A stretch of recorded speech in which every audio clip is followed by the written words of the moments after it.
sebuah perusahaan dapat mengidentifikasi tren pasar terbaru, mengembangkan produk atau layanan baru yang inovatif, meningkatkan efisiensi prosesional dan memperbaiki produk yang sudah ada. Ini semua memberikan keunggulan kompetitif yang vital dalam mempertahankan posisi di pasar yang bersaing keras. Selain itu, RND juga membantu perusahaan untuk memahami secara lebih mendalam kebutuhan dan preferensi pelanggan, sehingga dapat menciptakan solusi yang lebih tepat dan relevan. Investasi dalam RND tidak hanya menghasilkan inovasi dan perbaikan untuk para talenta yang ingin berkontribusi dalam menciptakan masa depan yang lebih baik melalui teknologi dan pengembangan produk. Dengan demikian, R&D bukan hanya merupakan biaya, tetapi juga investasi strategi yang mendorong pertumbuhan jangka panjang dan berkelanjutan bisnis. Kedua itu kenapa memilih tools design thinking? Tools, ya. Kenapa memilih tools design thinking? Memilih alat atau pendekatan design thinking untuk bisnis sangat bermanfaat karena fokus utamanya adalah pada pemahaman mendalam terhadap kebutuhan dan keinginan pelanggan. Dalam konteks bisnis, pendekatan ini memungkinkan perusahaan untuk tidak hanya mengembangkan produk atau layanan yang sesuai dengan harapan pasar, tetapi juga untuk memecahkan masalah yang sebenarnya dihadapi oleh konsumen.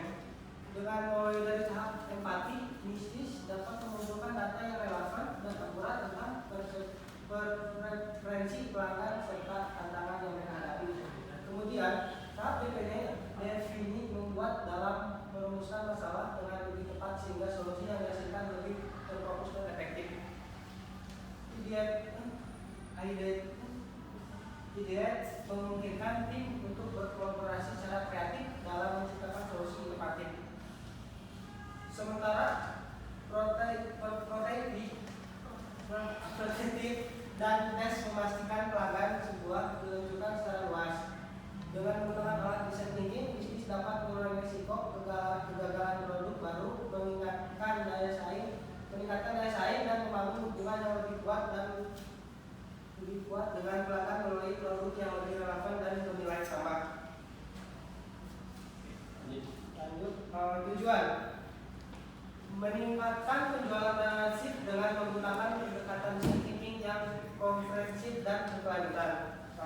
Lanjut yang selanjutnya di sini ada menjelaskan proses R&D. Research and development adalah proses sistematis untuk menghasilkan inovasi produk baru atau peningkatan signifikan terhadap produk atau proses yang ada. Di sini itu ada tools R&D. Yang pertama itu AD, analysis, design, implementation, dan evaluation. Yang kedua itu ada SDLC. Yang pertama software development life cycle. Yang ketiga itu ada AD, analysis, design, development, implementation, dan evaluation. Yang keempat itu ada Kaizen, ECC, dan SS. Kelima itu ada design thinking. Dan sini juga ada proses design thinking. Yang pertama itu empati atau understanding. Jadi dia pakai design thinking kan? Dia banyak kan? Iya. Oke. Tapi ini bertujuan untuk memahami kebutuhan dan keinginan konsumen. Proses ini dilakukan dengan cara wawancara terhadap konsumen, yaitu pecinta cemilan sehat atau masyarakat umum yang gemar mengkonsumsi pisang dalam berbagai bentuk. Hasilnya itu konsumen menginginkan cemilan yang sehat, enak, dan praktis. Terus ada preferensi terhadap produk cemilan menggunakan bahan alami dan rendah gula. Lalu beberapa konsumen menyatakan bahwa mereka tertarik dengan inovasi baru pada produk pisang. Di sini juga ada empathy map-nya. Hasil wawancara dengan empathy map adalah alat yang digunakan untuk memahami kebutuhan, keinginan, dan perspektif pengguna secara dalam. Di sini ada hair, yaitu beberapa sudah ada yang tahu dari teman dan ada yang belum. Terus ada think dan feel, harga dan harga terjangkau, pelayanan ramah dan cepat, membuat produk ini sangat dipuasi banyak orang. Terus frustasi dengan sistem pre-order yang tidak konsisten. Terus ada pelayanan yang ramah, kemasan yang gampang dibawa kemana-mana. Terus ada saya dan do, saya kebanyakan akan merekomendasikan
dan uji coba. Dan selanjutnya kesimpulan. Proses design thinking membantu memahami kebutuhan dan keinginan pelanggan dengan lebih baik sehingga bisa menciptakan produk barang dan chip yang lebih sesuai dengan harapan mereka. Dengan pendekatan ini kita dapat mengembangkan produk yang memiliki nilai lebih di mata konsumen, menghadirkan solusi camilan sehat dan inovatif dan praktis, meningkatkan daya tarik produk melalui kemasan dan informasi yang lebih baik.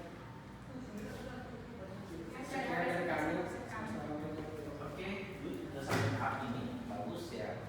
Walaupun tentu ada bagian apalagi sampai jadi prototype itu kan sudah laku di pasar baru kami jual dari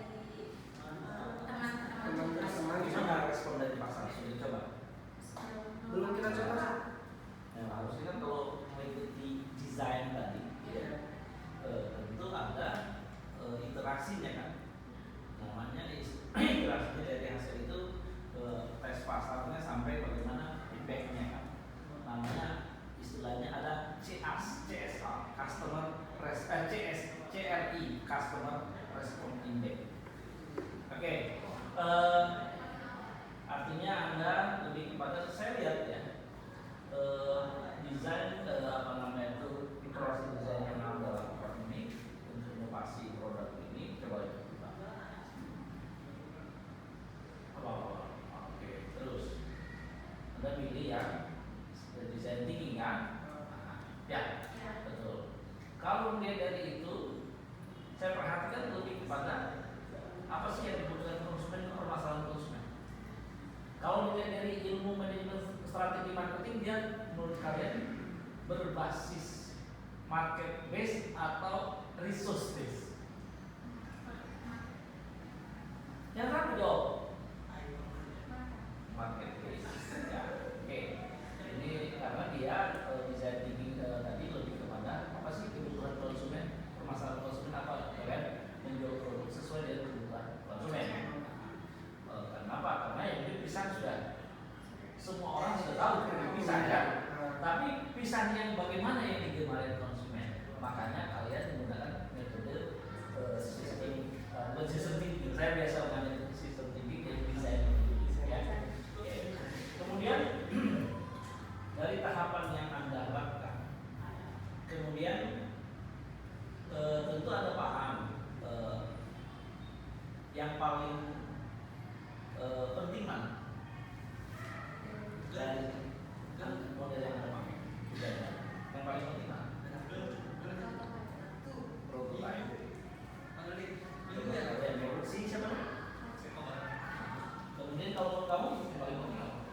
Prototype sih Pak, jadi rasa soalnya. Prototype. Jadi tapi prototype sudah diteskan belum? Bagaimana respon tadi? Belum. Prototype sudah diteskan ke konsumen. Dan konsumennya suka. Berapa persen dari suka? Yang baru marketplace kan? Oke. Kalau belum tahu ya. Apa Pak? Yang berikutnya dari hasil ini tentu Anda bisa paham ya. Kira-kira kalau dari ilmu STP, tahu STP? STP itu segmentasi, targeting, ya positioning. Produk Anda sudah teridentifikasi belum? Kan sudah melakukan ini, sudah melakukan sampaikan passing sampai jualan kan? Nah, Anda sudah melakukan riset pasar. Ini maksudnya ada riset lebih arti intuisi lebih kepada riset pasar untuk bisnis. Kalau melihat dari udah ini belum kira tahu belum segmen Anda apa? Siapa?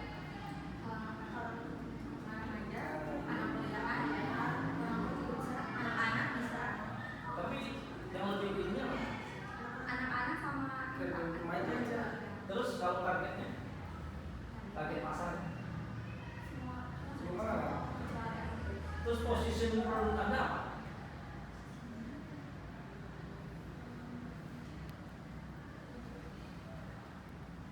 Tentu dengan keunggulan produk yang Anda miliki ya. Misalkan tadi apa? Lebih kepada pisang ya. Iya. Ya, apa keripik pisang apa gitu kan? Yang digemari mahasiswa gitu kan? Bisa aja kan? Jadi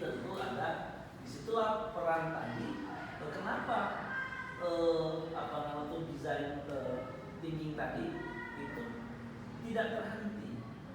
Makanya disebut siklus kan.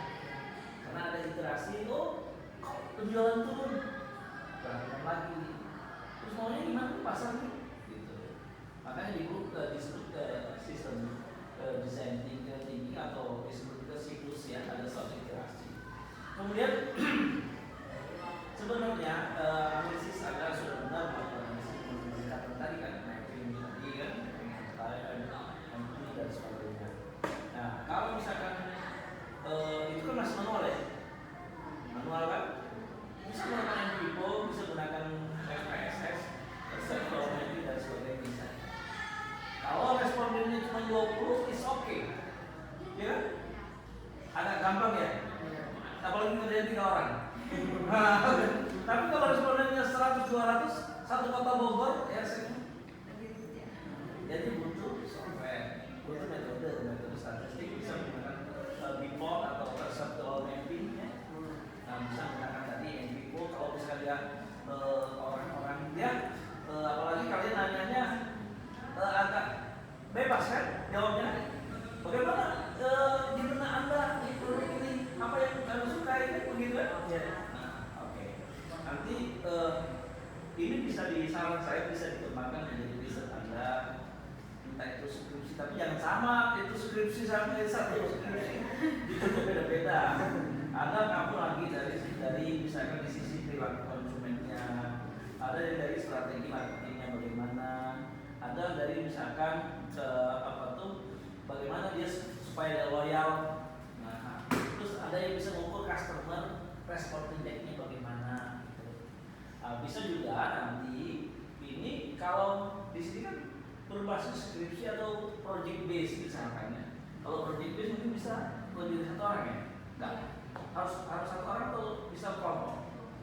Untuk lulus S1 di sini boleh project base. Sekarang kan sudah arahnya student center. Artinya kelulusan Anda, prestasi Anda lebih dikendalikan ada di tangannya si mahasiswa. OB itu kan, OB istilahnya itu orientation based education ya. Nah, jadi intinya, oke, ini lagi terutama packaging dan desainnya. Kemudian kalian sering lihat tuh yang jual dari di sekitar Sentul City kan, asalnya dia yang bikin jalan ini dia. Nah itu kan di bawah binaan Paskia, tapi saya tidak diajarin packaging yang bagus dari sana. Kenapa makanan seperti ini harus bagus packagingnya supaya dia dapat bersih, istilahnya aman. Kalau dari higienisnya, sehingga apalagi bisa nanti packagingnya bagus, kemasannya bagus, bisa diekspor. Kalau Anda pernah ke Lombok itu ada namanya turtila. Turtila itu dari rumput laut. Itu waktu saya membina, kebetulan saya waktu itu membina ada event internasional pada agriculture development untuk orang wilayah pesisir Indonesia Tengah dan Timur. Saya menemukan dari rumput laut itu bisa diberi kayak mahal. Namanya turtila. Ya. Ini juga kamu lihat kan kemasan keripik pelannya. Ya kan kalau ada yang rasa coklat dan sebagainya kan, tapi kan kemasannya kan macam-macam. Nah dari kemasan itu kan tentu bisa mencerminkan harganya, tapi Anda lihat juga kalau kemasannya itu jangan terlalu mahal juga kan. Apalagi suka makan apa tuh? Makan keripik nangka kan, yang itu kan. Coba kalian perhatikan, kenapa orang suka beli apa tuh? Pringles ya, Pringles, apa Pringles? Potato, dia kan pakai kan yang rambut kayak gini, itu kan harganya kan mahal jadi kan, tapi ya ada artinya packaging yang bagus bisa menjamin juga. Oke, good luck for you.